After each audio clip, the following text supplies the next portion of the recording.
2020 general elections, team unity deserving of another term, PM Harris says. And St. Kitts and Nevis Chief Medical Officer issues statement in the midst of flu season. Regionally, earthquake jolts region as Puerto Rico continues to feel aftershocks. Internationally, royal family hurt. Prince Harry and Meghan begin next chapter. And in sports, Alzarri Joseph after more consistency following Windies' win in first ODI against Ireland. We'll have the details of these and other stories after this message.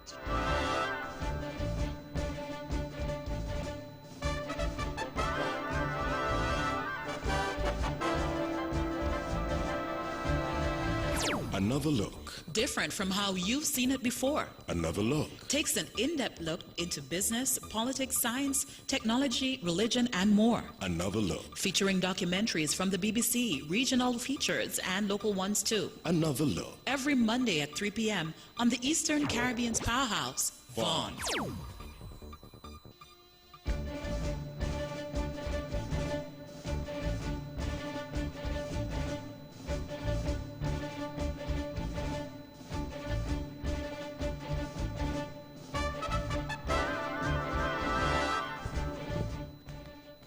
Welcome back, and now the national news in detail.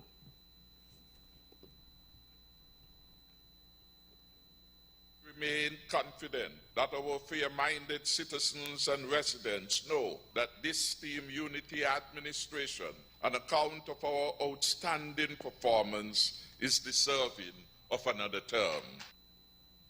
That's Prime Minister Dr. Honorable Timothy Harris. The Prime Minister was speaking at his annual New Year's Gala on Saturday, January 4th, which was held at Marriott's Hotel's Grand Ballroom in St. Kitts. The last general elections here in St. Kitts and Nevis, which were held on February 16, 2015, saw the People's Action Movement PAM winning 4 seats, Concerned Citizens Movement CCM 2, and the People's Labour Party won a total of 7 of the 11 seats, as well as a Team Unity coalition government. With the general elections being imminent, the Prime Minister stated that the time is now to continue to make progress.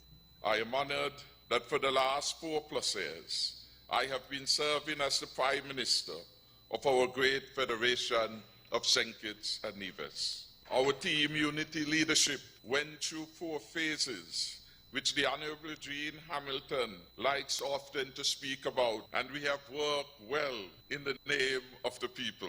We come together at the dawn of a new year and a new decade. This is our time to continue the forward movement of our country and people. This is not the time for self-doubt or going back to that which we rejected in February 2015. Prime Minister Dr. Honorable Timothy Harris. Following a flu outbreak here in St. Kitts and Nevis, Chief Medical Officer CMO Dr. Hazel Laws is cautioning the general public about the influenza virus. In a press release, the CMO noted that we here in the Federation, the region and the world are in the middle of the influenza flu season, which occurs anywhere from November of each year to March of the following year. Influenza is an acute and very contagious respiratory tract infection caused by influenza type A, H1N1 and H3N2, and type B viruses. The influenza virus causes mild to very severe illness and, at times, can lead to death. In an address to the nation, the CMO outlined the effects of the flu.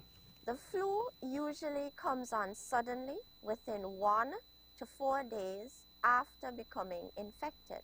Persons who have the flu often experience some or all of the following symptoms, and these include fever, sore throat, coughing, stuffy or runny nose, muscle and joint pains or body aches. Some patients complain of headache and sometimes even dizziness, chills.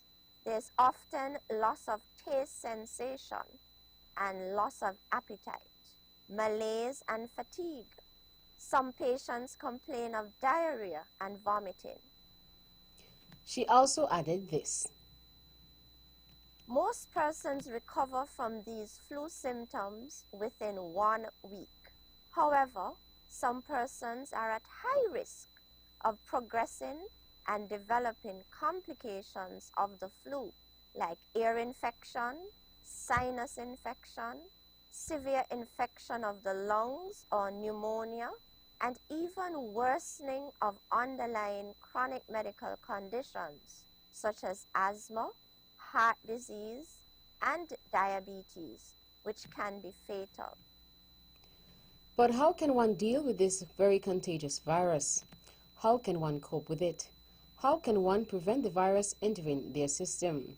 In her message, Dr. Laws provided 7 tips in dealing with the seasonal flu. Stay away from anyone who is coughing or sneezing. Keep your hands away from your face and far away from your mouth and nose. Clean and disinfect communal surfaces at least once per day. 4. Wash your hands properly after touching any commonly touched surfaces. 5. If you are ill with the flu, you should remain at home from school and work. Number 6. Keep well hydrated and get enough sleep and rest for optimal functioning of your immune system. Number 7. Get the flu vaccine. Dr. Hazel Laws, Chief Medical Officer here in St. Kitts and Nevis. In more national news.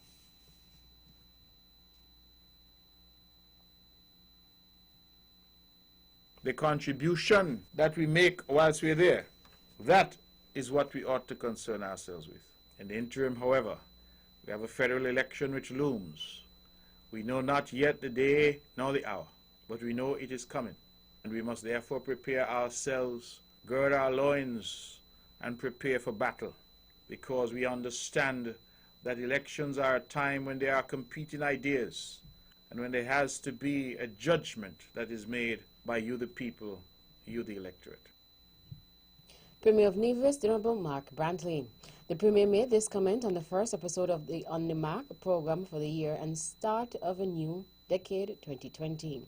Though no official announcement has been made for when the federal elections will be held, candidates have already begun to make their arguments in the public domain. In light of this, Premier Brantley also spoke about the importance of the electorate judging debates for the next elections. I speak with a firm conviction of someone who now holds the title of Premier of Nevis. I have no illusions. I well understand the politics. And I understand that what is here today may be gone tomorrow, because we, all of us who are in this life called politics, exist at the will of the people. It is to the people we turn who give us legitimacy through the ballot box, and it is the people who raise us up and take us down. In a democracy, the voice of the people is the voice of God. And so, for those who understand why they're here, what their purpose is, and the fact that however much we wish to stay forever, we must accept that our presence is transient. Premier of Nevis, the Honorable Mark Brantley. Condolences continue to pour in for former Premier of Nevis, Mr. Joseph Parry, on the passing of his wife, Mirthlin Parry. Prime Minister of St. Kitts and Nevis, Dr. Honorable Timothy Harris, in a release extended heartfelt condolences and those of the government and people of St. Kitts and Nevis to Mr. Parry, whose wife passed away on the morning of Monday, 6 January 2020.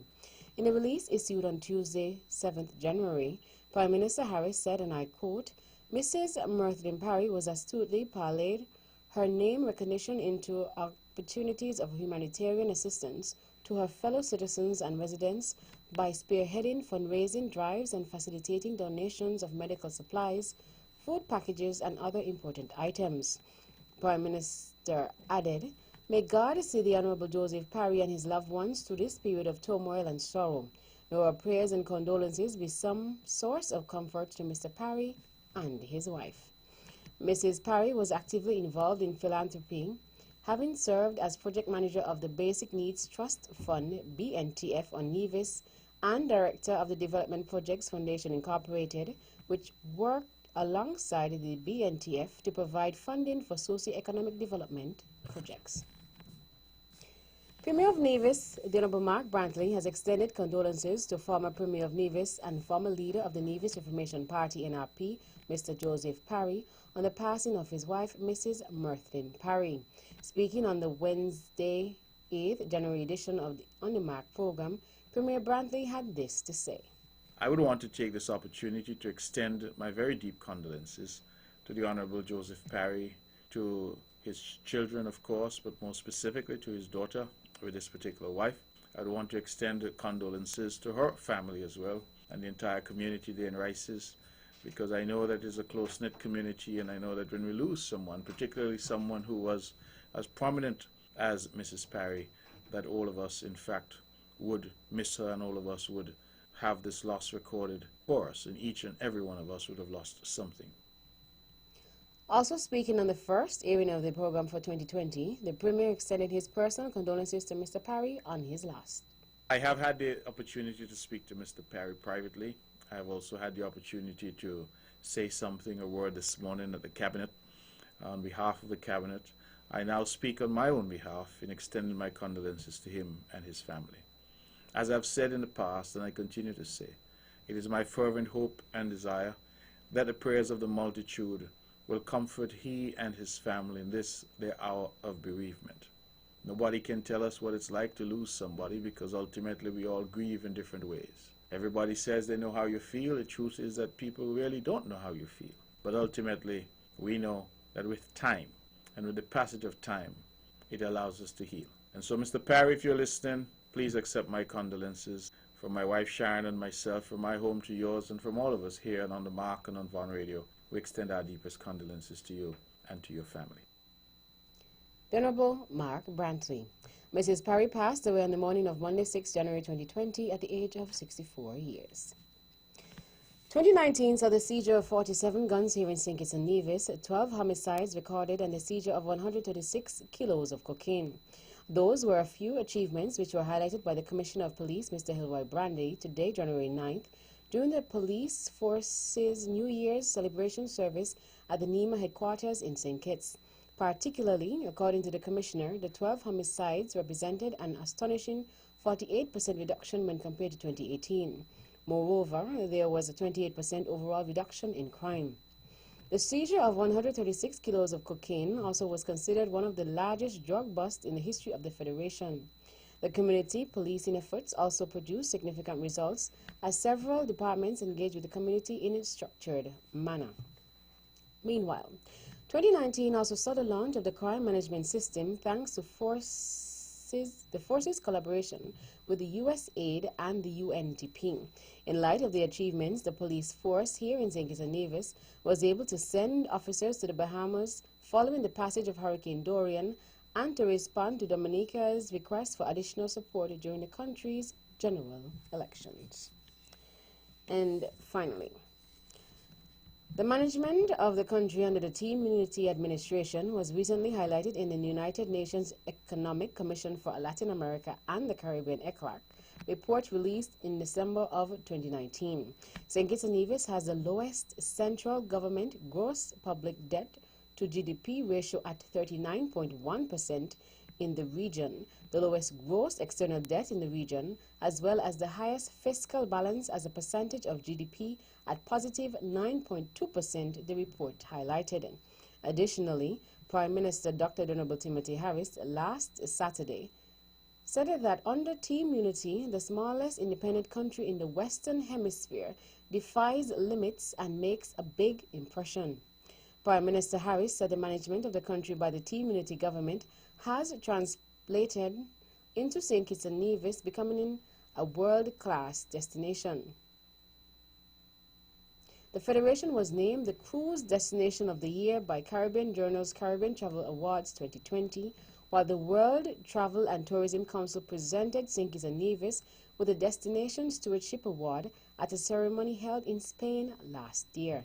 St. Kitts and Nevis welcomed 1 million cruise passengers for the first time during the 2017-2018 cruise season, and this adds to the Federation becoming a world-class destination. That's the national news segment. You can visit our website at www.vonradio.com or check us out on Facebook at Von Radio or our Von Radio YouTube channel for these and other stories. News from across the region is next.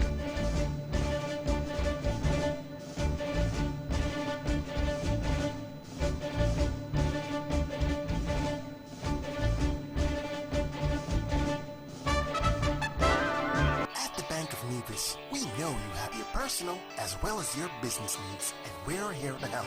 Our knowledgeable staff will work with you to help you achieve the financial success that you or your company needs in a competitive market.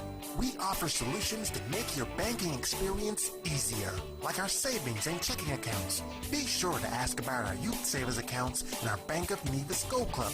We offer a wide range of personal loans, including mortgage, land, student, auto, and consumer loans. Have access to your funds instantly with our BeOnline internet banking and our debit and credit cards. We make international banking and investing easy. How's your business? Give it the leverage it really needs by letting the Bank of Nevis assist you with all the necessary funding for all your business expenses.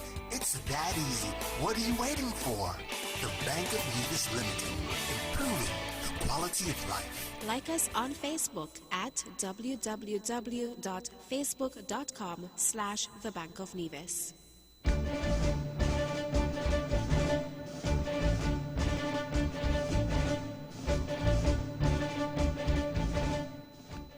Welcome back. Another regional news in detail. As regional experts and disaster officials continue to urge the region to be prepared on the heels of strong earthquakes in Puerto Rico, a 5.2 magnitude tremor struck off Dominica on Wednesday morning.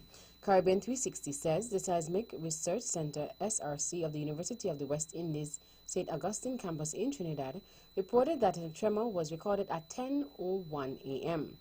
Its center was located 23 kilometers southeast of Dominica's capital, Roseau, 66 kilometers northwest of Fort-de-France, Martinique, and 124 kilometers south-southeast of Pointe-à-Pitre, Guadeloupe. There were no immediate reports of injuries or damage. The tremor was recorded as Puerto Rico continued to feel the aftershocks of a 6.4 magnitude earthquake that rocked the U.S. Caribbean territory yesterday morning and was responsible for the death of one man and damage to buildings, roads, and bridges, and knocked out power and water services in some areas. On the heels of that large tremor, the SRC had said that the seismic activity around Puerto Rico was a reminder that the region is seismically active, and residents must therefore always need to be prepared. Meantime, 2/3 of Puerto Rico are still without power and a quarter is without running water after a series of earthquakes this week. At least one person died and 300 homes were destroyed in a 6.4 magnitude quake and 6.0 aftershock on Tuesday. It was the strongest quake to hit the island in 102 years. Thousands of people have since slept outside or in their cars, fearful of being indoors during another quake that could cause their homes to collapse. There have been chaotic scenes at Venezuela's National Assembly with opposition leader Juan Guaido gaining access to the legislative building after a tense standoff with police. National Guards in riot gear had formed a cordon around the building, but Mr. Guaido and another 100 opposition lawmakers broke through it. The move comes 2 days after Mr. Guaido was prevented from attending a vote to re-elect him as Speaker. He called it a parliamentary coup. On Tuesday, Mr. Guaido arrived at the National Assembly building in a convoy of cars and buses carrying 100 lawmakers who back his re-election as Speaker. They were let through a number of checkpoints, but not through the cordon of riot police surrounding the building. A tense standoff ensued. About 30 minutes amid shouts of "This is not a military barracks" and "The people rule, not the military," Mr. Guaido and his supporters pushed their way past the guards. The melee follows similar scenes on Sunday when Mr. Guaido and a number of opposition lawmakers were successfully barred from entering the building. In his absence, dissident opposition lawmaker Luis Parra was elected Speaker, but National Assembly members backing Mr. Guaido held a rival vote outside the chamber, re-electing him as Speaker. Under the Venezuelan Constitution, lawmakers elect a Speaker for a one-year term on 5th January. Opposition politician Juan Guaido was elected to the post last year. A couple of weeks later, he jumped into the international limelight when he declared himself interim president of Venezuela. Another Barbadian is set to lead the board of the Antigua-based regional airline LIAT. Former Prime Minister Owen Arthur will succeed Jean Holder as chairman of the financially troubled carrier Antigua and Barbuda's Prime Minister Gaston Brown has announced. According to Caribbean 360, in making the announcement, he said, "I have to tell you, I don't think there could be any better candidate." Although not going into details, Brown said some changes are on the cards for Liat, and he believes the airline has a very bright future ahead. Holder announced his retirement last month, informing Liat shareholders that after 16 years of a director and chairman of Liat, he would not be available for nomination for a next term. And finally, the number of Haitians who do not have sufficient food to eat is expected to surpass 4 million this year, the United Nations Office for Coordination of Humanitarian Affairs, OCHA, says. The OCHA reports that deteriorating economic conditions last year, including low growth rate, high inflation, and an increase in the cost of basic food items, have had a negative impact on the humanitarian situation in the Caribbean nation.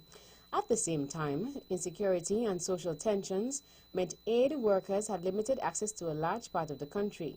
As a result, the number of Haitians facing food insecurity rose to 3.7 million in 2019, up from 2.6 million in 2018. That's it for the regional stories. Stay with us for news from around the world.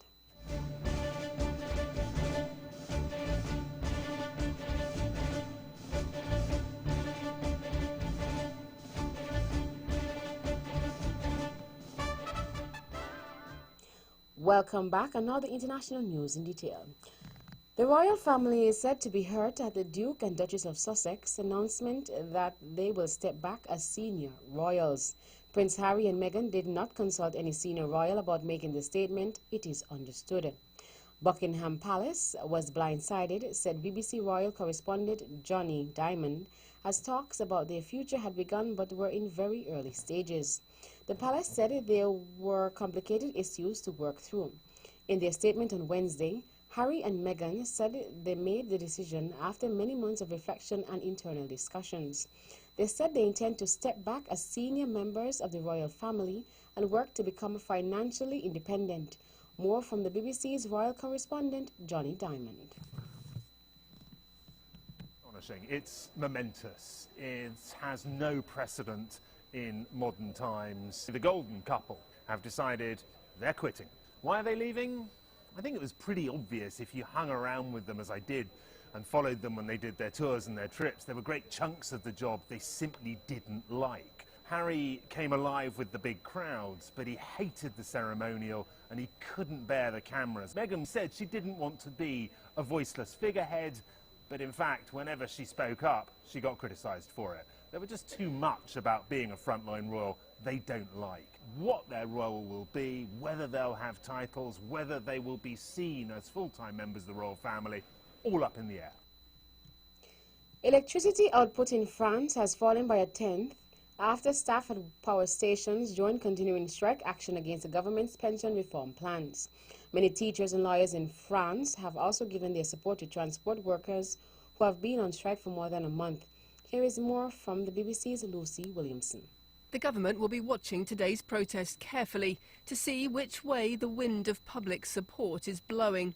Union leaders are still fiercely resisting the government's proposals to replace dozens of separate pension schemes with one universal system and extend the retirement age from 62 to 64 to pay for an ageing population. This will be the fourth major protest in more than a month of strikes, but there are also glimmers of hope. The two sides are due to meet tomorrow to discuss alternative ways of funding the pension reforms. And that brings us to the end of our news segments. The latest in sports is next.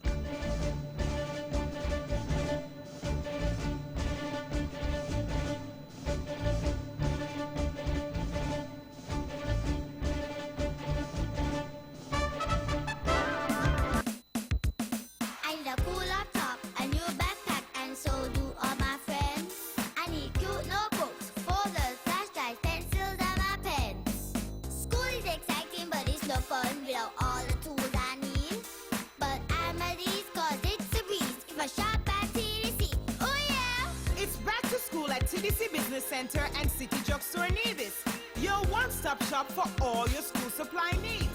Get bundle savings on backpack and computer packages, but save 20% off all back-to-school materials and printers. Back-to-school shopping is made easy at TDC Business Center and City Drugstore Nevis. See stores for details.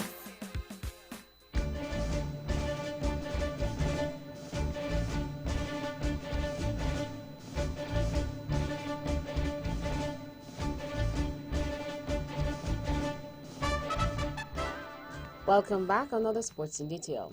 In cricket, consistency is the main focus for the fast bowler Azari Joseph, whose man of the match performance of the 4 for 32 set up a comfortable victory for West Indies over Ireland in the opening game of the 3-match one-day international cricket series at Kensington Oval on Tuesday. Opening to bat first, Ireland struggled against a lively Joseph and a disciplined bowling attack to fall for a modest 180. Opener Evan Lewis then hit a fluent unbeaten 99 off 99 balls as the home side rummed to victory with 100 deliveries remaining. Joseph, who put in only modest performances against Afghanistan and India since returning from injury sustained in the Indian Premier League last year, bowled with some life, putting the Irish batsmen in much discomfort. In basketball, the scores from last evening's matches are as follows. Magic 123 to Wizards 189, Celtics 114 to Spurs 129, Pacers 108 to Heat 122, Hornets 110 to Raptors 112, Mavericks 106 to Nuggets 107, Hawks 115 to Rockets 122, Pelicans 123 to Bulls 108, Jazz 128 to Knicks 104, and Warriors 98 to Bucks 107. England wicketkeeper Josh Butler has been fined 15% of his match fee for breaching Level 1 of the ICC Code of Conduct during the 5th day of the second test against South Africa in Cape Town. Butler was found to have breached Article 2.3 of the ICC Code of Conduct for players and player support personnel, which relates to the use of an audible obscenity during an international match following an incident with South Africa all-rounder Vernon Philander. In addition to this, one demerit point has been added to the disciplinary record of Butler, for whom it was the first offense during a 24-month period. The incident occurred during South Africa's second innings on Tuesday, when Butler was heard using obscene language with Philander at the crease. Butler admitted the offense and accepted the sanction proposed by Andy Pycroft of the Emirates elite panel of the ICC match referees, and as such, there was no need for a formal hearing. Meanwhile, England seamer James Anderson has been ruled out of the remainder of the Test series against South Africa after sustaining a left rib injury in England's second Test victory at Newlands. The Lancashire bowler underwent an MRI scan in Cape Town on Wednesday morning. Anderson felt tightness and discomfort at the end of the morning session on day 5 and was only able to bowl 8 overs during the day. He finished with figures of 2 for 23 from 18 overs in South Africa's second innings. He will return to the UK in the next few days. And finally, in tennis, world number 1 Ashley Barty lost her first match of the year. She was beaten by qualifier Jennifer Brady at the Brisbane International. Australia's Barty, who had a first round bye, lost 6-4, 7-6 to Brady in the second round. Barty did not create a quick break point during the match and won just 1 point on Americans' first serve. Brady, who beat Maria Sharapova in the first round in Brisbane, will play 5th seed Petra Kvitova next. Czech Kvitova, who reached the Australian Open final in 2019, breezed past Russia's Ludmila Samsonova 6-3, 6-2 in 61 minutes. That's it for sports. The General Weather Report is next.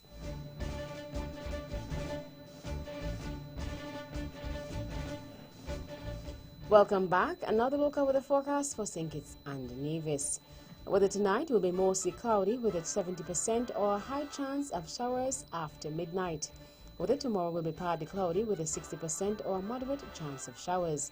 Winds are easterly at 26 to 46 kilometers per hour or 15 to 25 knots, with gusts possible during showers as well as over open waters and elevated areas. Seas are reaching up to 1.8 to 2.7 meters or 6 to 9 feet. A warning is in effect for small craft operators against hazardous sea conditions. Hence, small craft operators should stay in port. Sunrise tomorrow will be at 6:43 a.m. And that's a wrap up the Major News package for today, Thursday, 9th January 2020. Before we go, let's take a look at the headlines once again. Nationally, 2020 general elections, Team Unity deserving of another term, PM Harris says. And St. Kitts and Nevis Chief Medical Officer issues statement in the midst of a flu season. Regionally, earthquake-judged region as Puerto Rico continues to feel aftershocks. Internationally, royal family heard Prince Harry and Meghan begin next chapter. And in sports, Azari Joseph after more consistency following Windies' victory in first ODI against Ireland. On behalf of the rest of the news team, I am Tashan Tyson, wishing you a pleasant evening.